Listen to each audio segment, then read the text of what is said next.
ఈ మధ్య కాలంలో సోషల్ మీడియాలో పిచ్చి మొక్కలు ఎక్కువైతా ఉన్నాయి, దురదగుంటాకు మొక్కలు ఎక్కువైతా ఉన్నాయి, కలుపు మొక్కలు ఎక్కువైతా ఉన్నాయి. ఇప్పుడు ఆ మొక్క ఏదో మీకు తెలుసు కదా, మేము పెద్ద జర్నలిస్టులం, ఏం వెలగబడిచారంటే ఏం లేదు. కానీ ప్రెస్ మీట్ పెట్టి పవన్ కళ్యాణ్ మీద నీచతి నీచంగా మాట్లాడారు. వేరే రాష్ట్రానికి సంబంధించినటువంటి వ్యక్తితో కూడా పవన్ కళ్యాణ్ గారితో కంపేర్ చేయించి ఊగిపోతాం. మన జీవితంలో మనం ఏదన్నా పీకినామా, పెరిగి కట్టినామా అంటే నో.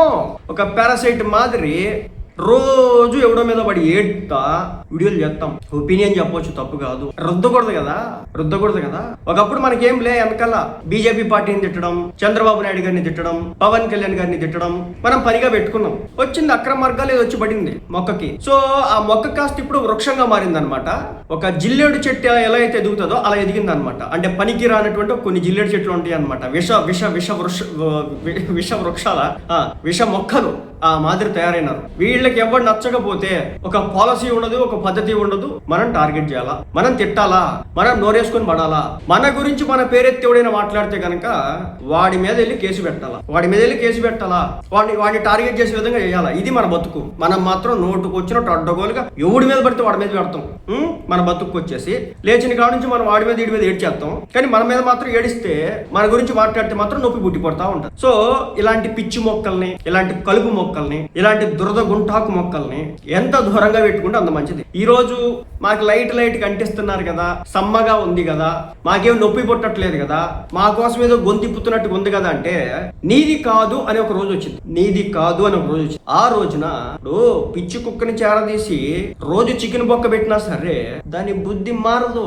ఆ పిచ్చి కుక్క బుద్ధి మారదు. బుద్ధి మారింది, అది జాగ్రత్తగా ఉంటుందని చెప్పేసి అనుకోవడం నీ యొక్క తప్పు. అదే జరిగితే ఏదో ఒక రోజున కుక్క కరిచిద్ది, ర్యాబీస్ వచ్చిద్ది, మందు దొరకదు, సస్తం. కాబట్టి ఇలాంటి మొక్కల్ని, ఇలాంటి పిచ్చి మొక్కల్ని, కలుపు మొక్కల్ని, దురదగుంటాకు మొక్కల్ని, జిల్లేడు మొక్కల్ని, ఈ పనికిరాని వీడి మొక్కలు ఏవైతుంటే వీటన్నిటిని కూడా నేను ఒక పదాన్ని ఒక మొక్కను తీసుకురావట్లేదు. ఎందుకంటే ఆ మొక్కను తీసుకురావడం నాకు కూడా ఇష్టం లేదు. కాబట్టి ఇలాంటి మొక్కలతో కొంచెం జాగ్రత్తగా ఉండండి. డబ్బు సంపాదించుకోవడం ఇంకొక వేరే ఏం లేదు. వాళ్ళకి కావాల్సి రోజు పవన్ కళ్యాణ్ తిట్టాలా, చంద్రబాబుని తిట్టాలా, మోడీని తిట్టాలా, వీళ్ళు ముగ్గురిని తిట్టాలా, హిందువుల్ని టార్గెట్ చేయాలా. ఫస్ట్ ప్రయారిటీ పవన్ కళ్యాణ్, చంద్రబాబు నాయుడు, నరేంద్ర మోడీ, వీళ్ళ ముగ్గురు. తర్వాత హిందువులు, వీళ్ళు ఖాళీగా దొరుకుతా ఉన్నారు. కాబట్టి ఈ మొక్కల విషయంలో ఎంత జాగ్రత్తగా ఉంటే అంత మంచిది. అప్పుడప్పుడు మంచిగా మాట్లాడేట్టు కనబడుతుంటారు. ట్రాప్ లో పడ్డారంటే గన్నేరు పువ్వులు చేస్తారు. గన్నేరు పువ్వు లేకపోతే కనుక గులాబీ పువ్వు, ఎర్రగుండే గులాబీ పువ్వు ఉంటుంది కదా, దాన్ని చేస్తారు. కాబట్టి వాళ్ళతో జాగ్రత్తగా ఉండండి. ఈ రోజు పవన్ కళ్యాణ్ ఏదో తిట్టేస్తున్నారు, పవన్ కళ్యాణ్ మీద ఎక్కేస్తున్నారు, హోలోగ్రాము, ఇదోగ్రాము, అదోగ్రాము అనేసారంటే అంటారు. వాళ్ళకి కావాల్సింది అదే, పవన్ కళ్యాణ్ తిట్టడమే కావాలి వాళ్ళకి.